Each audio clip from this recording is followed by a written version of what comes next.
Selamat pagi dan salam sejahtera. Kami dari kumpulan yang akan membentangkan mengenai unsur-unsur tradisi dalam Perlembagaan Persekutuan Malaysia. Sebelum itu, saya akan menerangkan apa itu Perlembagaan Persekutuan.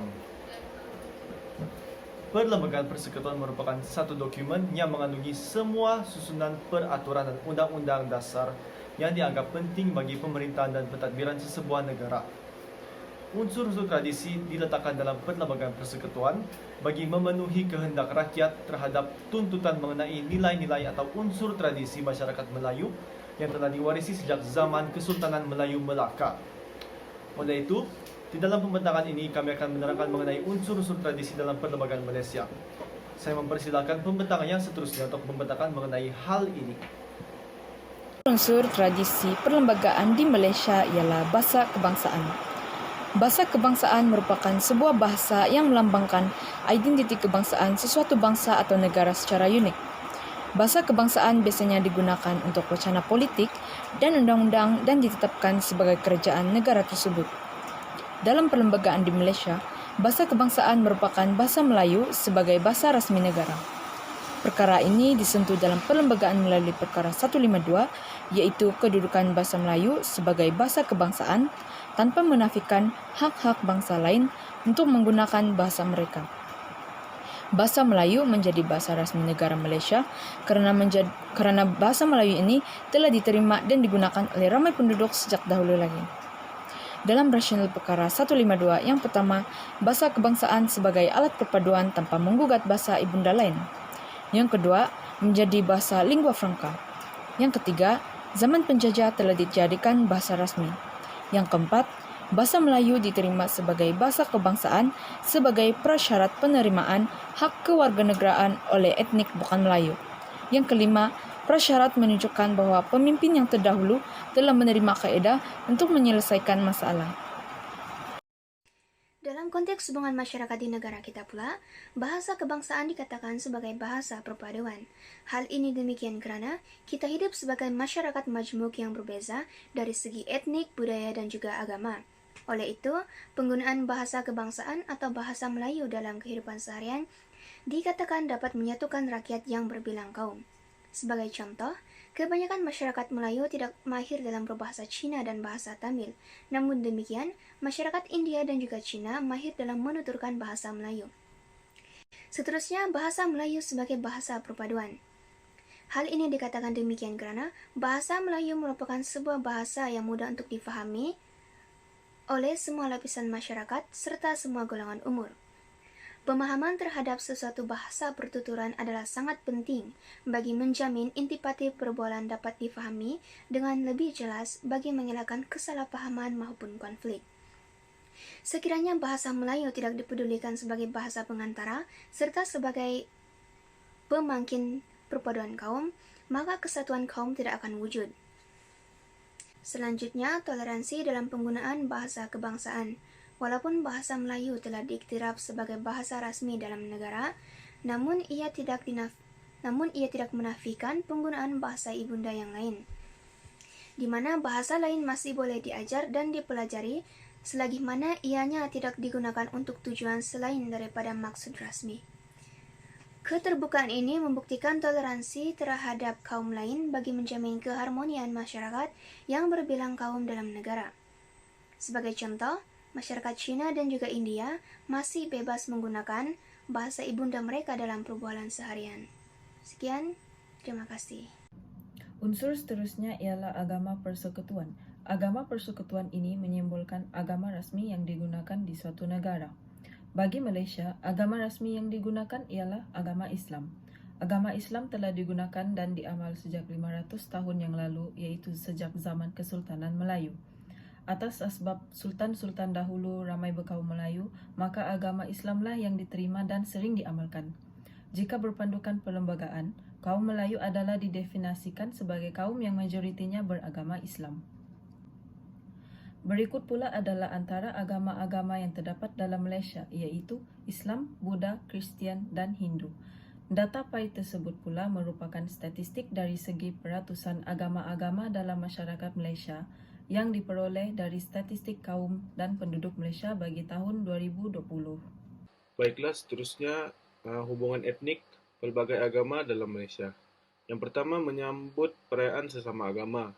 Contohnya, ketika penganut agama Islam menyambut perayaan Hari Raya, mereka menjemput jiran-jiran atau rakan-rakan yang berlainan agama dalam memeriahkan suasana sambutan Hari Raya. Oke, yang kedua, menghormati kepercayaan agama lain.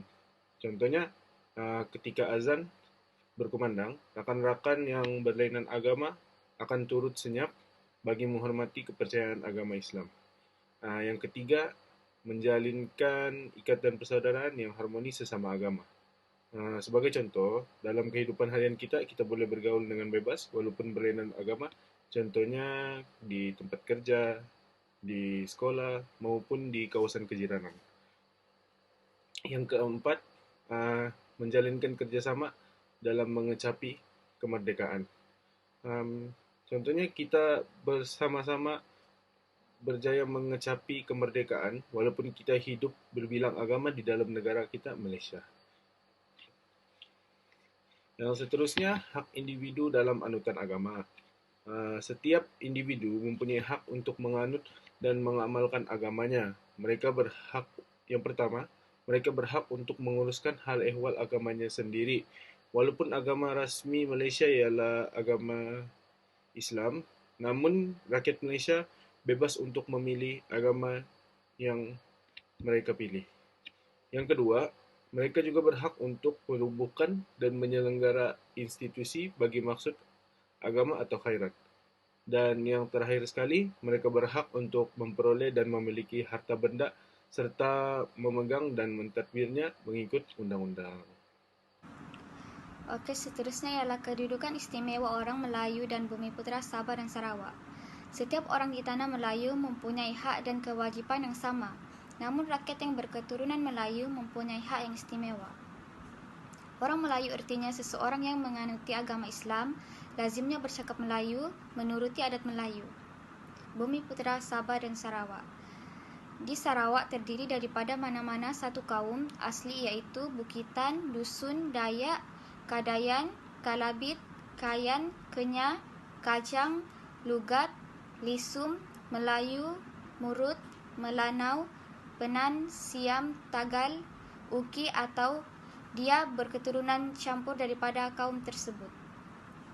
Di Sabah pula, anak atau cucu kepada seorang daripada suatu kaum asli di Sabah dan dia telah dilahirkan di Sabah. Jawatan yang di Pertuan Agong bukan merupakan hak istimewa orang Melayu, tetapi akan dipegang oleh orang Melayu sampai bila-bila. Tapi beberapa jawatan besar boleh dipegang oleh bangsa lain asalkan beliau lahir di Persekutuan Tanah Melayu. Dalam perkara 153, hak istimewa ini meliputi jawatan dalam perkhidmatan awam, beasiswa, pendidikan, perniagaan dan kemudahan khas lain yang diberikan, termasuk peruntukan 86 dan 69 iaitu melindungi tanah rizab orang Melayu.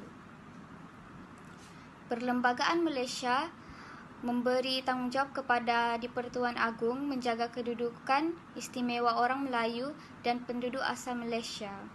Perlembagaan Malaysia memberi tanggungjawab kepada yang di Pertuan Agong menjaga kedudukan istimewa orang Melayu dan penduduk asal Malaysia.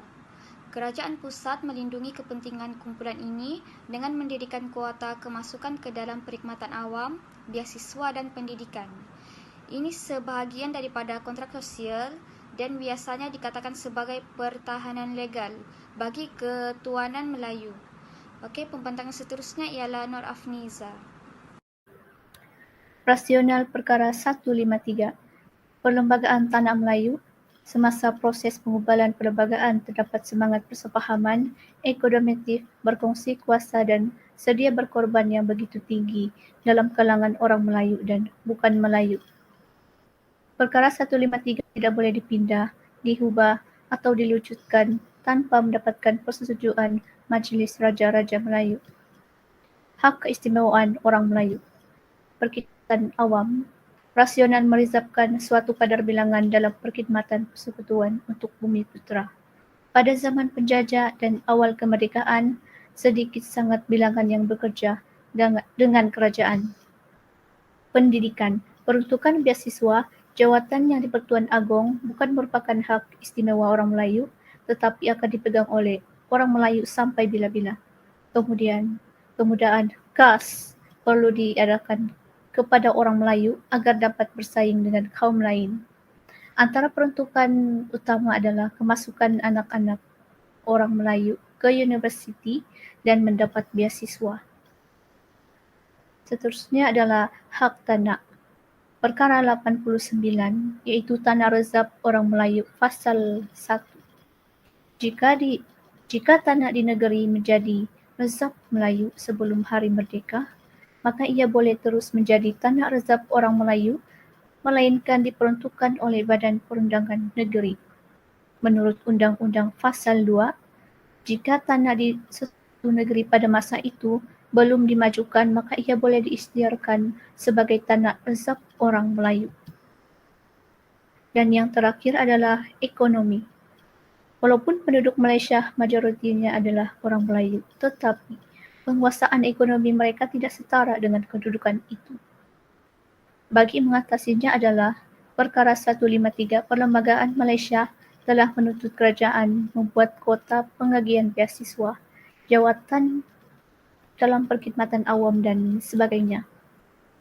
Unsur terakhir yang bakal dibincangkan pula adalah unsur pemerintahan beraja.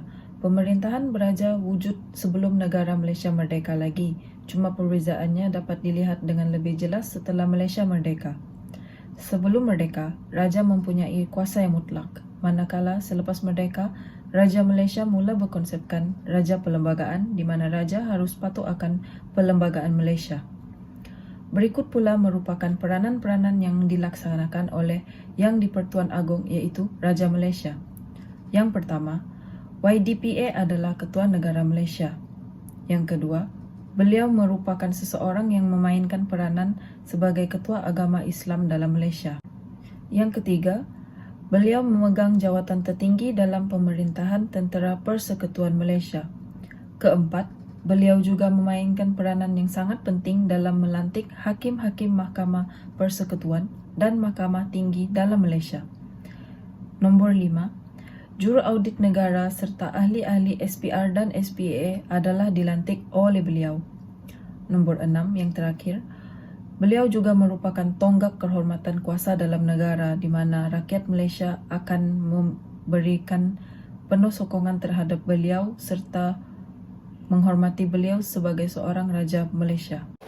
Kesimpulannya, Perlembagaan Persekutuan merupakan asas penting dalam undang-undang negara, di mana perlembagaan menjadi standard kepada masyarakat. Unsur-unsur tradisi yang terdapat di dalam perlembagaan secara tidak langsung menjadi standard, menjadi idea yang diikuti dan diterima oleh masyarakat. Oleh itu, standard ini memastikan tiada perbezaan idea di antara masyarakat berbilang kaum, justru mengelakkan perselisihan faham daripada berlaku yang secara tidak langsung memupuk perpaduan kaum. Itu sahaja daripada kami, Kumpulan 6. Sekian, terima kasih.